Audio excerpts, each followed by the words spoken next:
행복한 안식일입니다. 네. 목사님이 이제 휴가 중이셔서 그 중에 이제 어, 부족한 사람이 이렇게 대타로 서게 되었습니다. 음,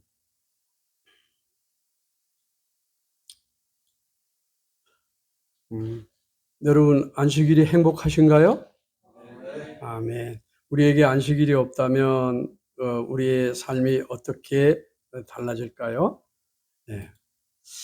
어, 이제 이 시간에는 우리의 신앙의 전반적인 면을 한번 이렇게 좀 다시 복습하는 그런 시간을 갖기를 원합니다.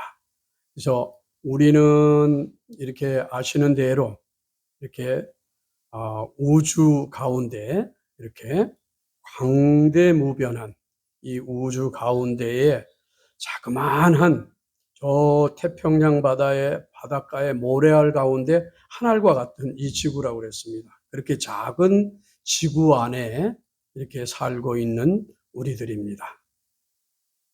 이것을 우리 마음속에 늘 하늘을 보면서 이렇게 기억하면서 하나님의 사랑이 얼마나 크고 광대하시고 위대하시고 거룩하신지를 우리가 기억하면서 하늘의 구름을 바라보고 저 만드신 산과 또 이 또 그 가운데 아름다운 산속에 사는 들에 사는 이런 또 예쁜 짐승들, 바다 가운데 또 바다와 그 가운데 사는 여러 아름다운 이 모습의 고기들, 또 숲속에서 이리저리 날아다니며 하나님을 찬양하는 예쁜 새들, 참 이 넓은 들에 또 곡식들이 익어가고 또 이렇게 아름다운 그 형형색색들의 꽃들이 이렇게 피어나게 하신 우리 하나님.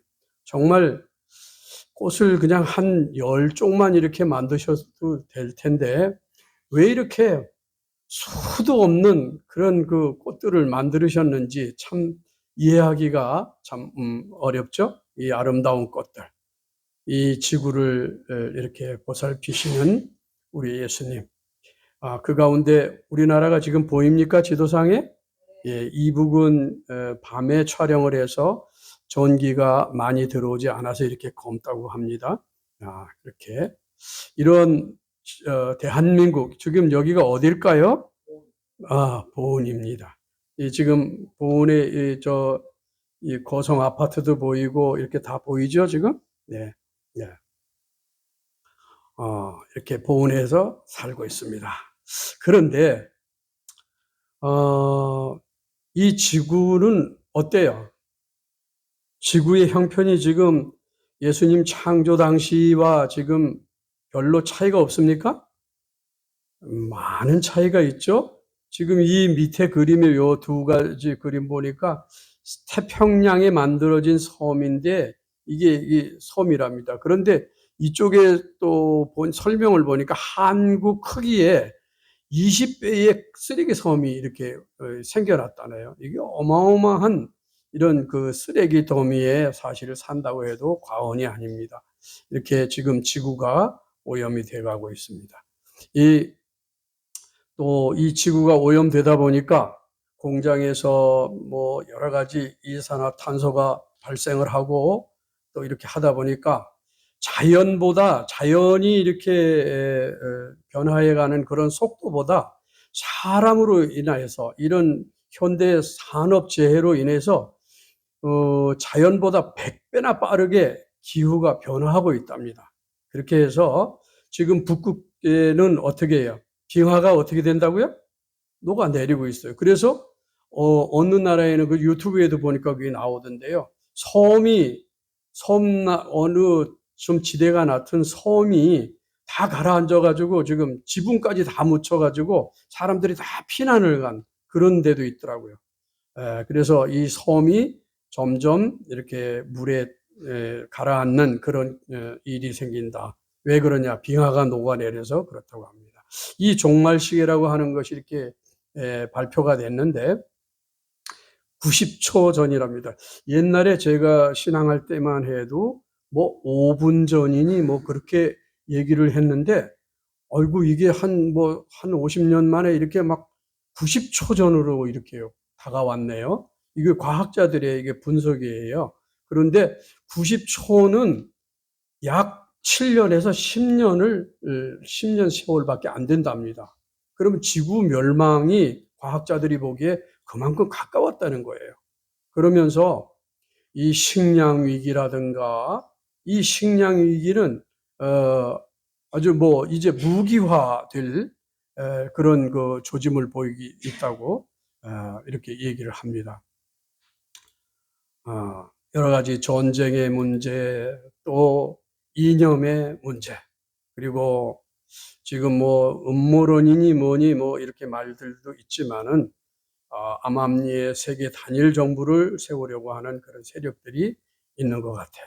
그리고 이렇게 단일 화폐, 또 뭐 이런 또 종교 연합 운동, 뭐 WCC를 통해서 이렇게 종교 연합이 이루어지고 있고, 또 그 종교 연합을 통해서 세계 단일 정부를 세우기 위해서 이렇게 어떤 법령을 내리게 되는데, 앞으로 머지않아서 우리는 이 안식일을 사바스데이 아니면 썬데이, 이 둘 중에 어떤 길을 선택해야 하는 그런 문제도 우리 앞에 대두될 것으로 봅니다.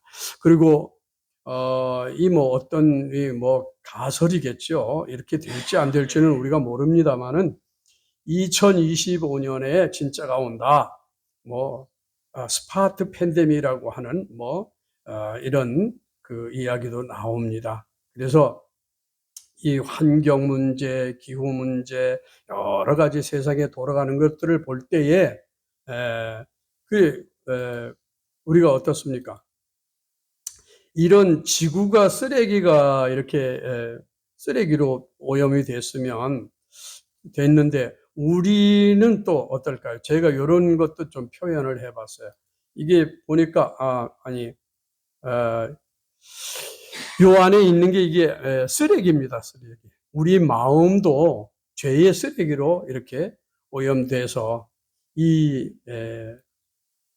여기 이런 말씀이 있어요.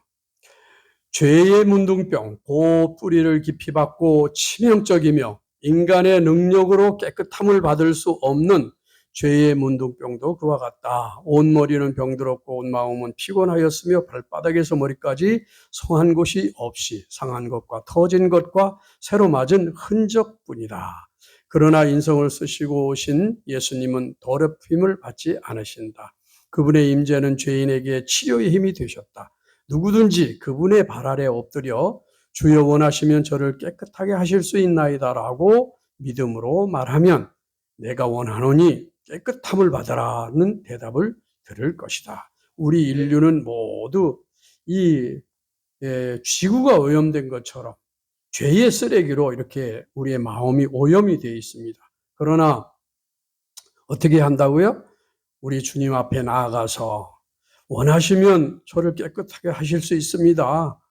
이렇게 믿음으로 말하면 내가 원하노니 깨끗함을 받아라는 그런 아름다운 주님의 음성을 듣게 된다는 것입니다.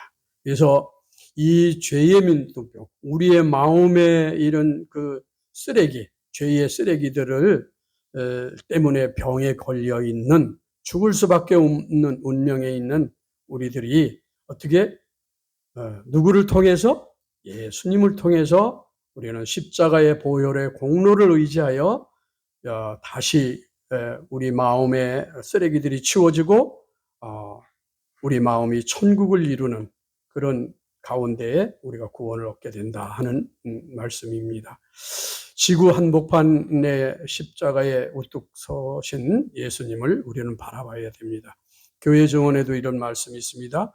죄인에게 그리스도, 죄의 문둥병으로 얼룩진 영혼을 고칠 수 있는 유일한 분을 바라보라고 말하라.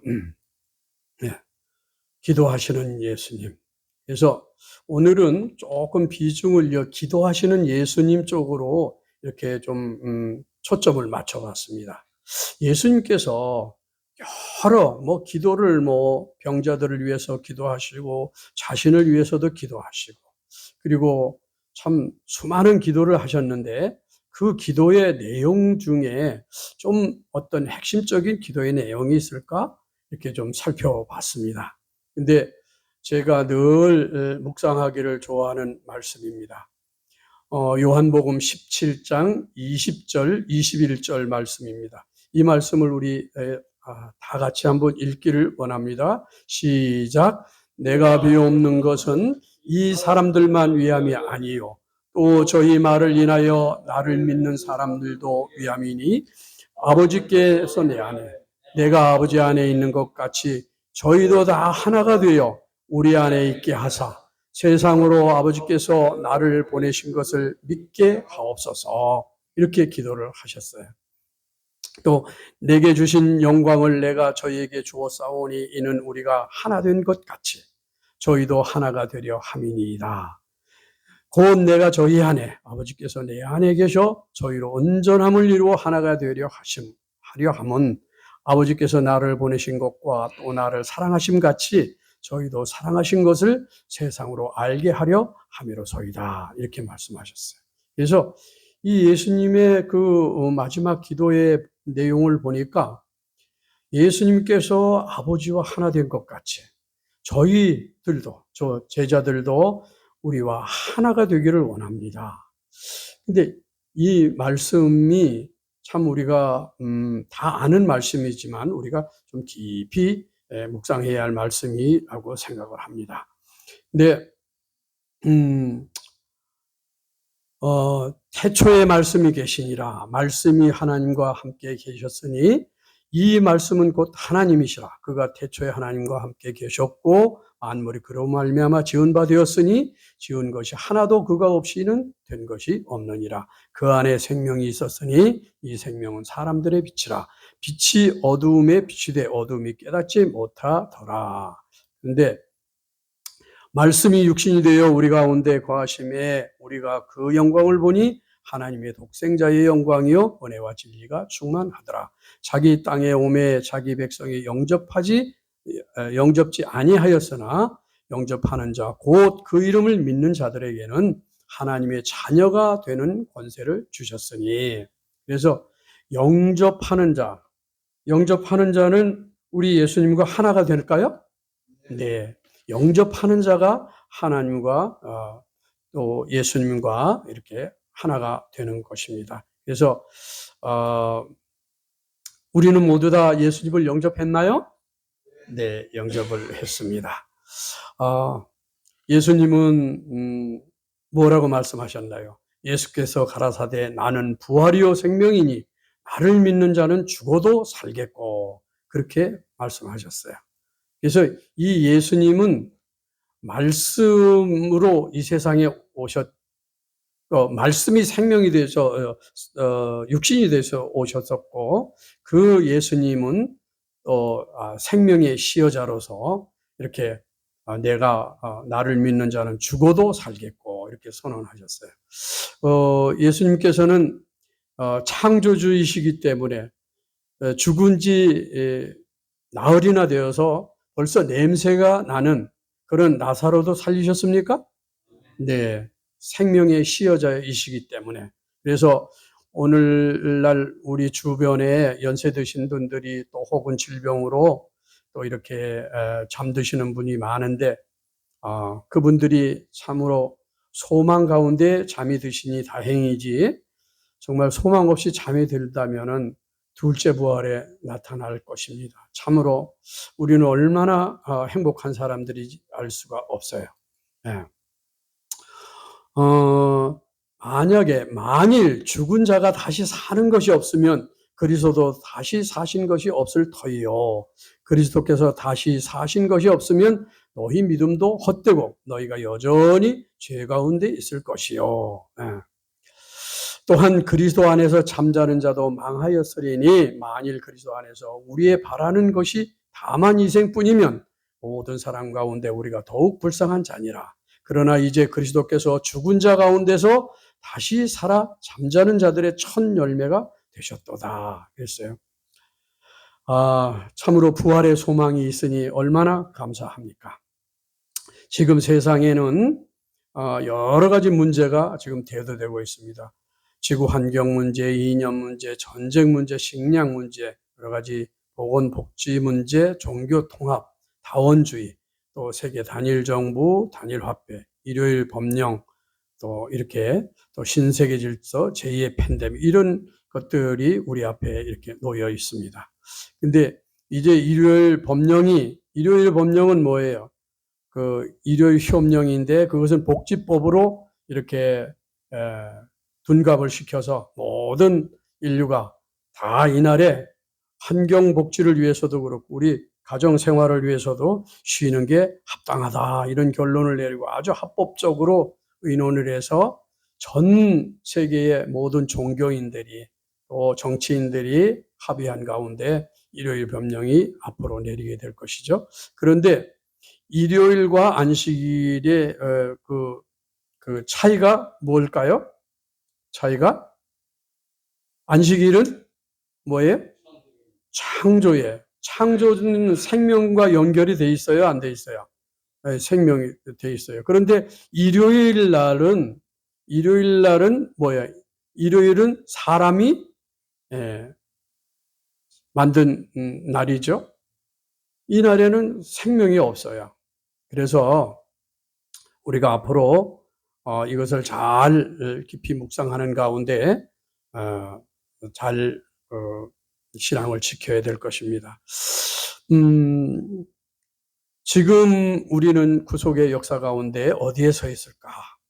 그리스도인 마음과 품성과 인격에 보면은 우리는 영원한 세계의 바로 경계선에 서 있다. 하나님께서 당신의 백성을 깨우셔서 그들이 마치 영원한 세계의 경계선에 서 있는 남녀같이 행하고 일하기를 바라신다. 아까 그 세계 종말 시계를 보니까 90초 남았다고 그러는데 좀 하늘이 가까운 것 같습니까? 네, 정말 우리는 위기의 때에 지금 살고 있습니다. 정말 영원한 세계에 비해도 그렇지만 우리 구속의 지구 역사, 구속의 6천년 역사 가운데서도 이제는 그야말로 마지막에 우리가 이렇게 태어나서 이렇게 마지막 순간, 어쩌면 우리 육안으로 영광스러운 주님의 재림을 바라볼 수도 있는 그런 그 위치에 우리가 살고 있는 것입니다. 인류 구속의 역사의 마지막 큰 운동. 그런데 예수님 재림 직전에 무슨 운동이 있어야 돼요? 늦은 비 운동이 있어야 돼요. 우리가 이 늦은 비에 대해서 많이 이야기하고 늦은 비의 주역들이 되려면 어떠한 삶을 살아야 될지, 이렇게 거기에 동참하려면 어떤 준비를 해야 될지를 관심을 가지고 기도하고 준비하는 그런 도움을 구하는 그런 삶을 살아야 할 것입니다. 늦은 비는 오고 있으며 우리는 불결함의 모든 일에서 완전히 정결케 된 그릇을 원하기 때문이다. 우리는 만드신 분이 사용하시기에 적합한 영광스럽게 될 그릇이 되는 그릇을 원한다. 수치스럽게 될 그릇이 있으며 영광스럽게 될 그릇이 있다. 이제 우리는 선택을 하기를 원하며 영광에 이르는 그릇이 되기를 선택할 것을 나타낼 것이다. 거기에는 말다툼을 하는 남자가 없을 것이며 그대의 공원이 하늘만큼 높을지라도 상관없이 논쟁하는 여성도 없을 것이다. 다툼이 있지 않을 것이다.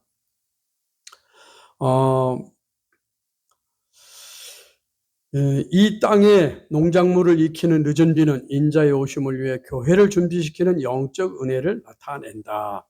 그래서 예수님의 재림은 이 늦은 비를 받기 위해서 기도하고 준비하는 백성들이 일어나기 전에는 예수님의 재림이 있을 수가 없지요. 우리가 이 말씀을 통해 볼 때.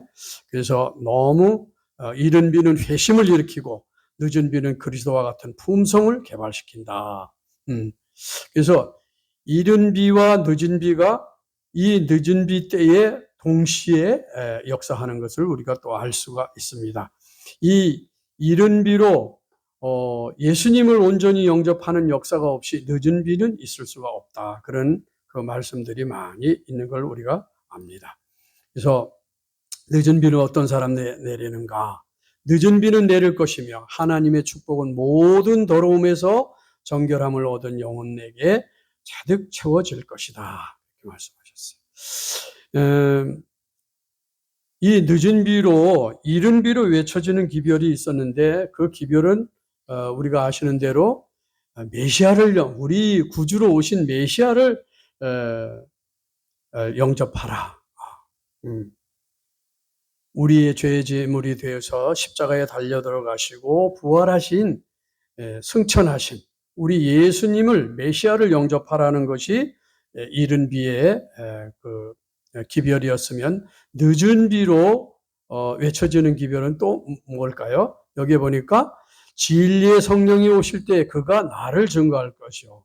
이 말씀 외에도 여러 말씀이 있는데 그 말씀들을 통해 보면은 늦은 비 역시 예수님을, 곧 오실, 영광 중에 오실 예수님을 맞이할 준비를 하라. 예수님에 관한 기별이 된다고 했습니다. 그래서 예수님을 맞이하기 위해서 영광스러운 늦은 주님의 재림을 맞이하기 위해서 어떠한 삶을 살아야 되는지 그것을 전하는 기별이 늦은 비의 기별이라고 했습니다. 에베소 3장 17절의 말씀을 보면은 믿음으로 말미암아 그리스도께서 너희 마음에 계시게 하옵시고 너희가 사랑 가운데서 뿌리가 박히고 터가 굳어져서 능히 모든 성도와 함께 지식에 넘치는 그리스도의 사랑을 알아 그 넓이와 길이와 높이와 깊이가 어떠함을 깨달아 하나님의 모든 충만한 것으로 너희에게 충만하게 하시기를 구하노라, 그렇게 하셨어요. 그래서 믿음으로 말미암아 우리가 어떻게 한다고요? 우리 마음 가운데 누가 계셔야 된다고요? 우리가 믿는다, 예수님을 믿는다 하는 것은, 그런 예수님을 믿는 신앙은 우리의 마음의 성소에 예수님이 계신다는 것을 말하는 것이죠. 그래서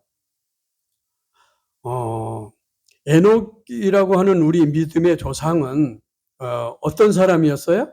우리가 잘 아시는 대로 예수님과 동행하는, 몇 년이나? 300년 동안. 누구를 낳고?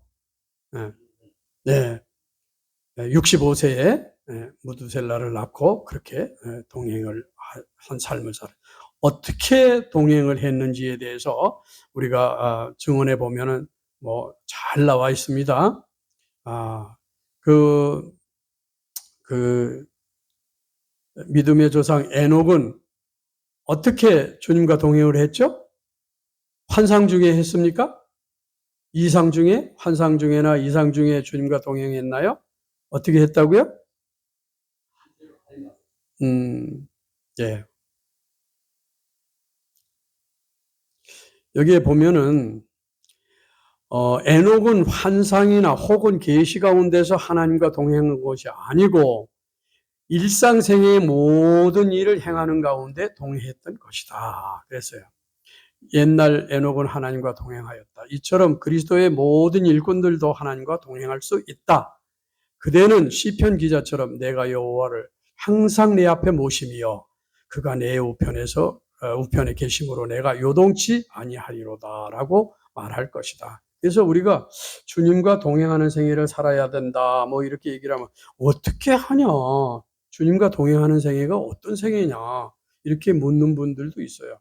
그런데 아주 쉬운 것이죠. 어떻게 한다고요? 환상이나 혹은 계시 가운데서가 아니라 어떻게 한다고요? 일상생의 모든 일을 행하는 가운데, 그냥 우리 생활, 평범한 생활 가운데서 동행할 수 있다. 어떻게 동행하냐? 이제 여러 말씀들이 있습니다. 주님과 동행의 생활은 믿음으로 말미암는 의의 생활이다. 살아계신 그리스도와 동행하는 가운데 생활하라. 에녹처럼 하나님과 동행하라. 에녹이 하나님과 동행한 것은 계속적인 투쟁과 단순한 믿음을 통해서이다. 이제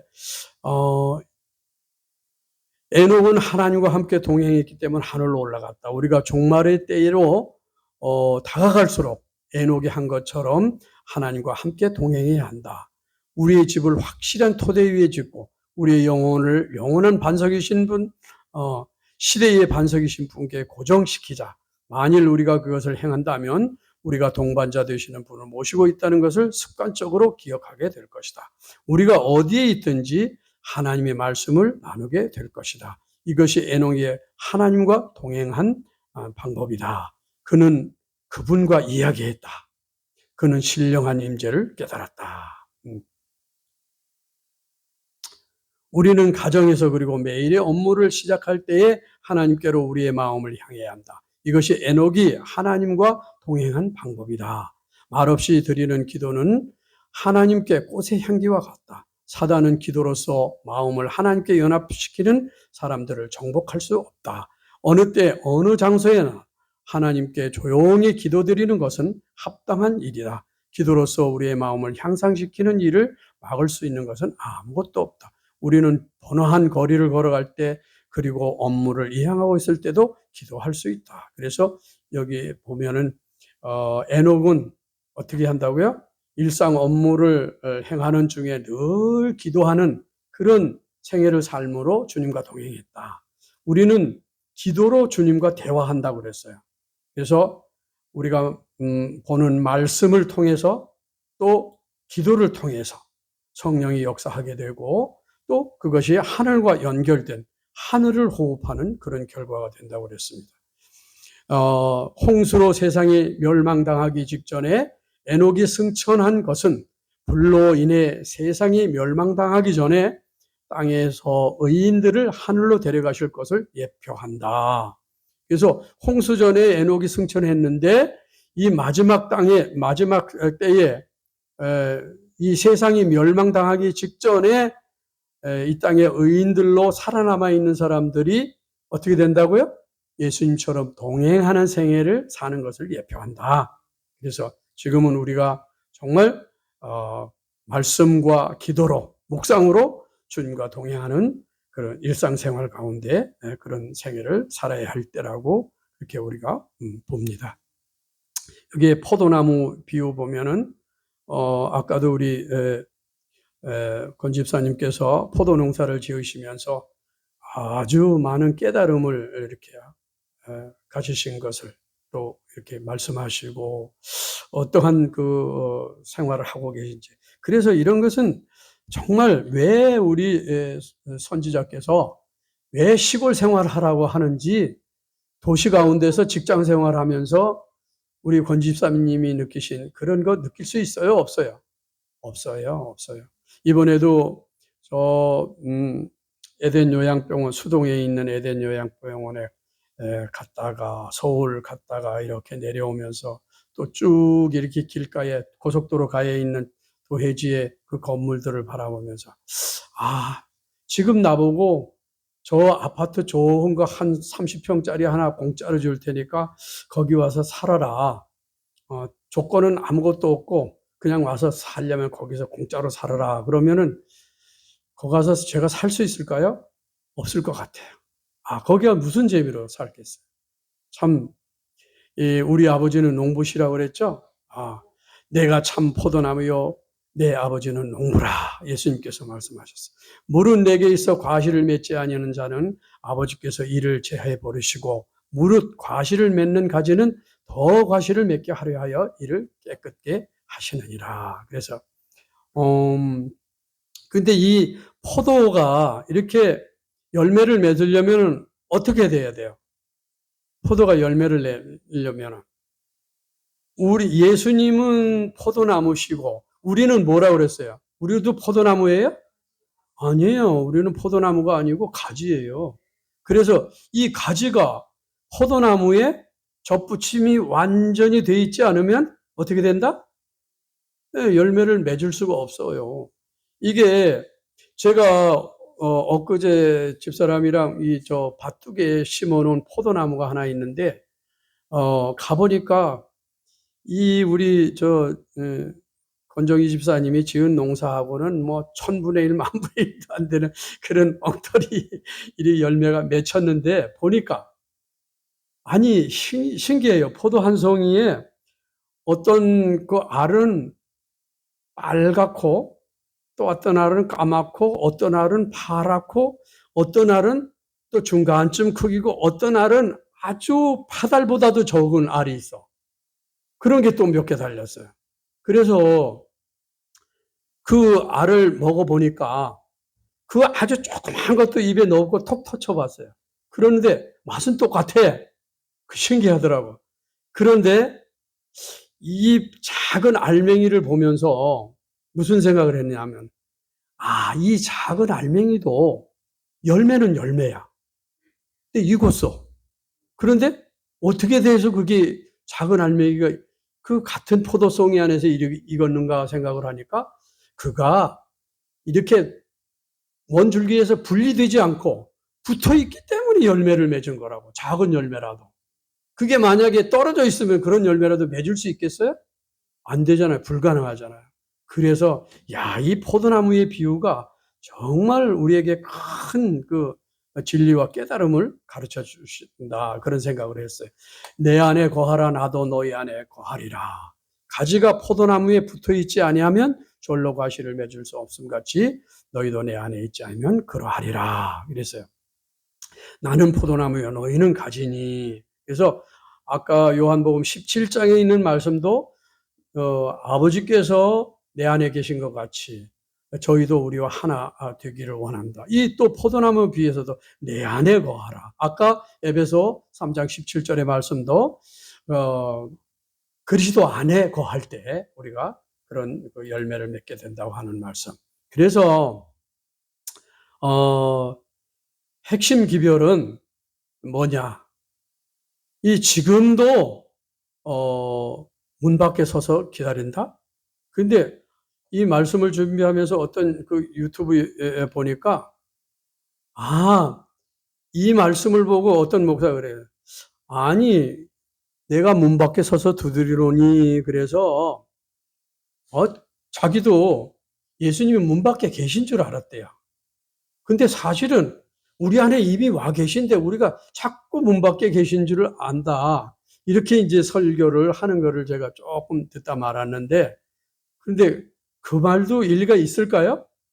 그 말도 일리가 있고 다 있어요. 그런데 문제는 뭔가 하니까 우리가 이렇게 말씀을 묵상해 보면 지금도 이 라오디게아 교회는 우리 마지막 교회 아닙니까? 여기에서 이 라오디게아 교회에 보내는 기별 마지막에 말씀하시기를 볼지어다.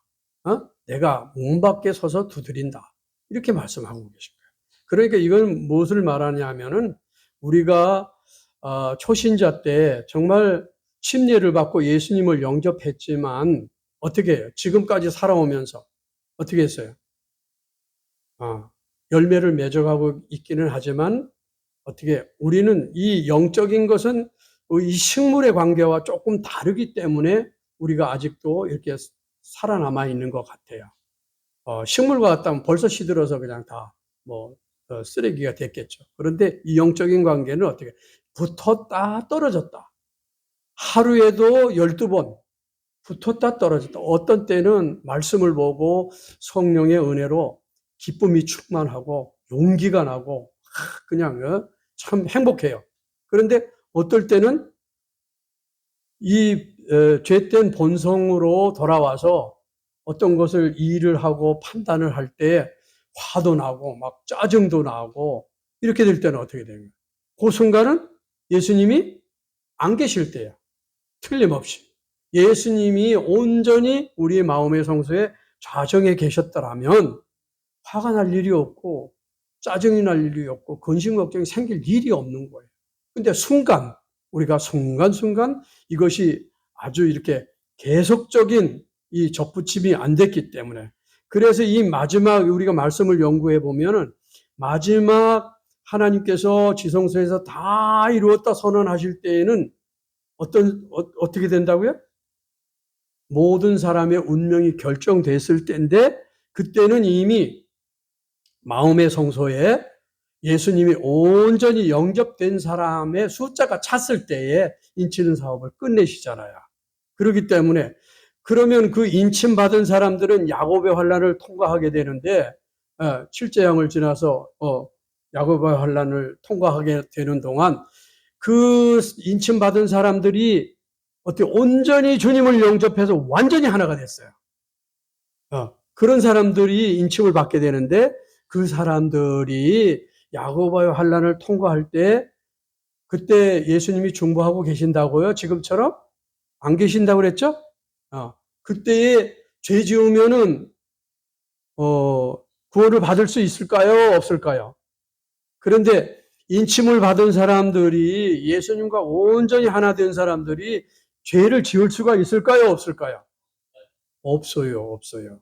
그렇기 때문에 우리가 지금도 이렇게 헤매고 이렇게 맨날 아침 저녁으로 이렇게 참 때로는 죄된 육체의 본성대로 살다가 또 아이고 아버지 잘못했습니다. 예, 참 도와주세요. 이런 기도를 하게 되는 이것이 번복되는 이유는 뭐예요?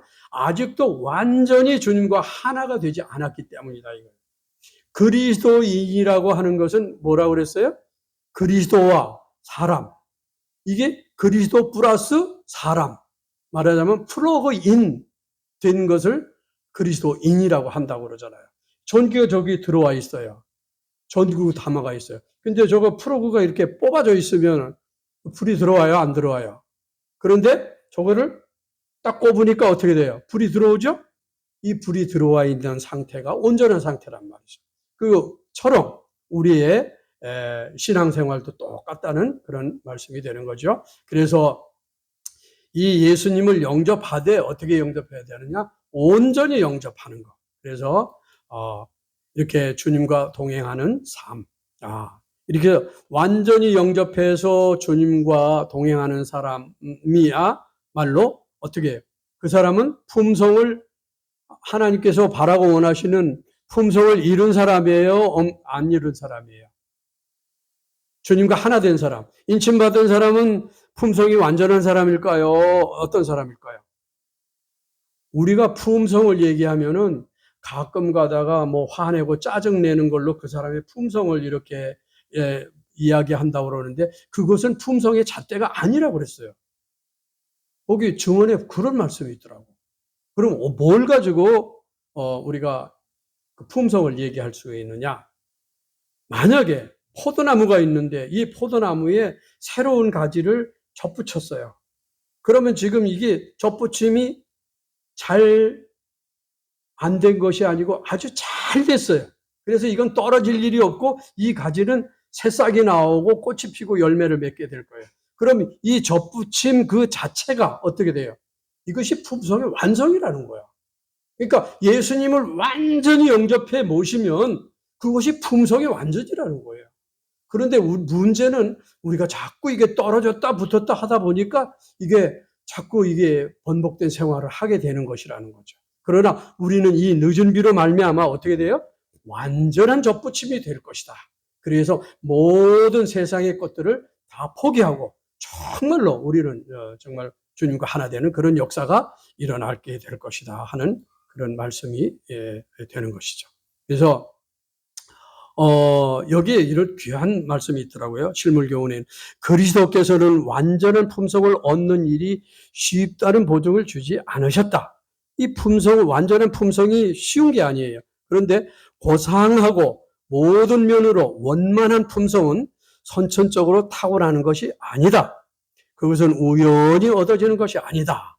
고상한 품성, 하나님께서 바라고 원하시는 그 거룩한 품성은 그리스도의 첫째, 그리스도의 공로, 그 다음에 은혜, 그 다음에 또 뭐가 있어요?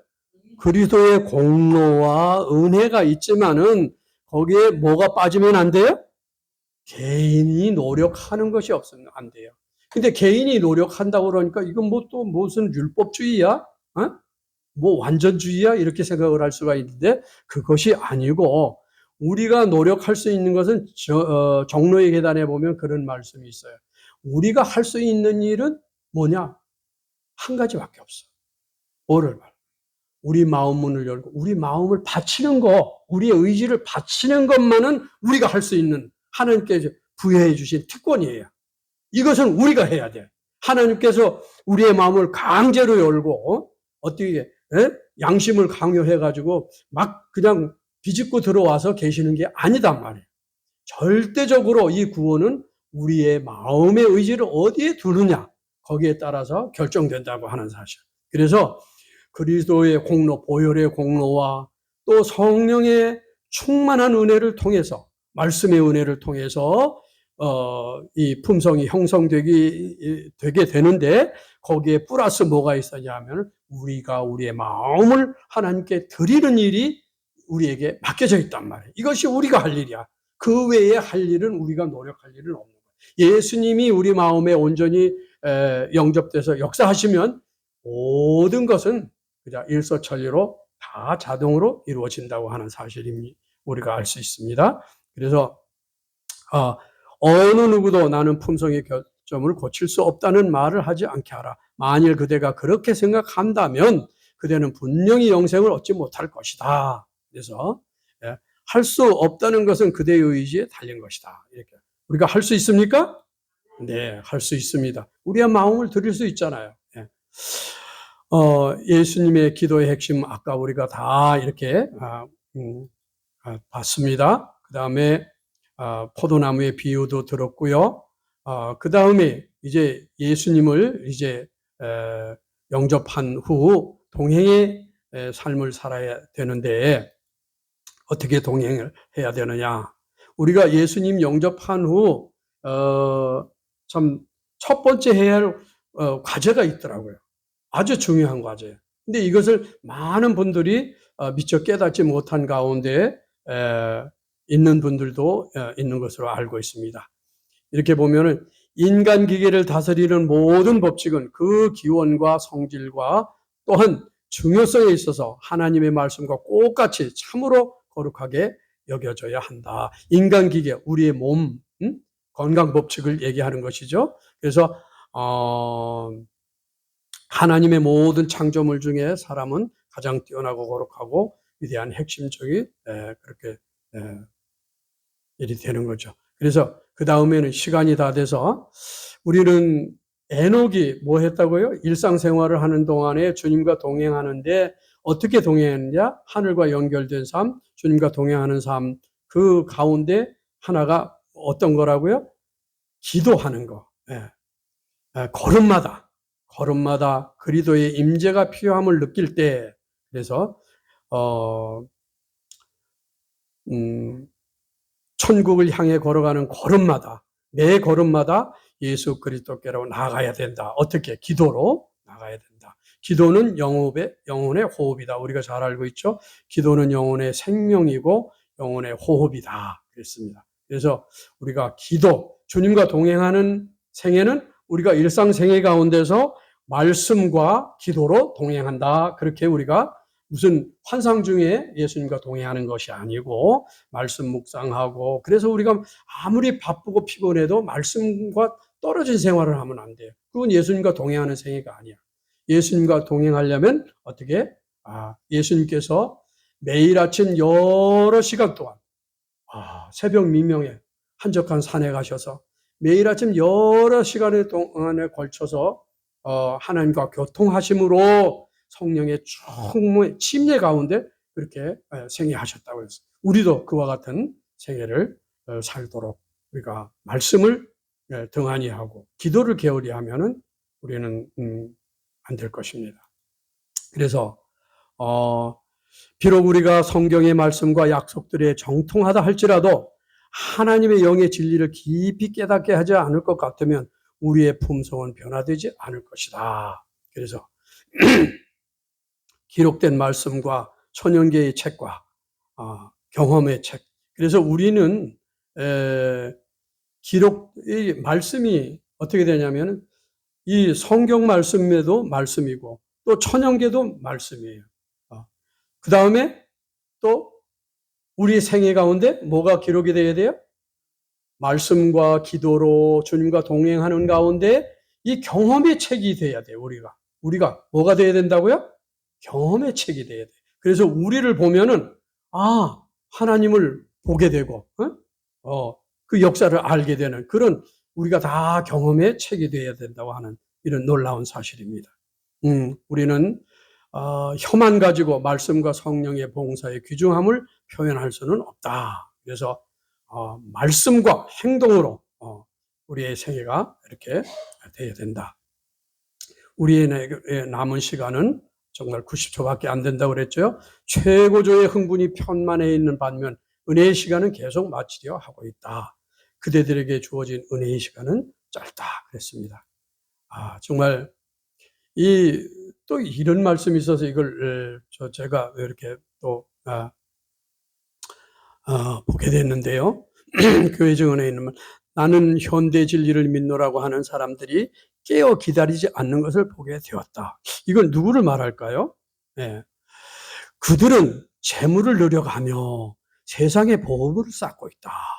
그들은 세상 것에는 부해지지만 하나님께는 부여치 않다. 그들은 시간이 촉박함을 믿지 않는다. 그들은 만물의 마지막에 가까운 것과 그리스도가 문 앞에 당도한 것을 믿지 않는다. 그들은 큰 믿음을 말할 수도 있다. 그러나 그들은 자기 영혼을 속이고 있다. 왜냐하면 그들은 참으로 마음속에 가진 믿음을 따라서 행동하기 때문이다. 어떻게? 그들의 행동이 그들의 믿음의 성격을 나타내고 이웃에게 그리스도의 오심이 이 시대의 안에 이루어지지 않을 것이라고 증거한다. 그들의 행위는 그들의 믿음에 따를 뿐이다. 그들은 세상에 남아있을 준비만 한다. 그들은 가옥에 가옥을, 전토에 전토를 더하며 그들은 이 세상의 시민이 되어 있다. 그런 말씀입니다. 참으로 오늘 우리 이 시간에는 우리를 위해 이 세상을 아름답게 창조하시고 우리를 하나님의 거룩한 형상으로 이 땅에 태어나게 하시고 주님과 동행하며 행복하게 영원히 함께 살기를 원하셨지만 사단의 유혹에 넘어가 죄의 문둥병에 걸려서 지옥으로 보이는 이 세상에 거룩한 영광의 보좌를 버리시고 4,000년이나 죄의 영향을 받은 육신의 옷을 빌려 입으시고 이 땅에 오셔서 모진 수모와 모욕을 당하시고 인류의 죄의 제물로 십자가에 못 박혀 돌아가신 우리 예수님, 그 크고 넓은 깊은 사랑, 바다를 먹물 삼아 하늘을 두루마리 삼아 기록해도 다 기록할 수 없는 하나님의 놀라운 사랑, 구속의 경륜에 관한 전반적인 말씀을 다시 한번 이렇게 살펴보게 되었습니다. 그 크신 사랑과 섭리와 은혜, 축복들을 우리 아버지 앞에 감사드리며 공유하는 시간을 가져봤습니다. 우리를 이렇게 축복하시고 인도하시고 계신 우리 하나님께 크게 영광을 돌리며 또 혹시 이 시간에 부족한 사호자 입술이 둔해서 잘못 전달한 말씀이 있더라면 하나님의 사랑으로 널리 이해해 주시고 해 주시면 감사하겠습니다. 감사합니다.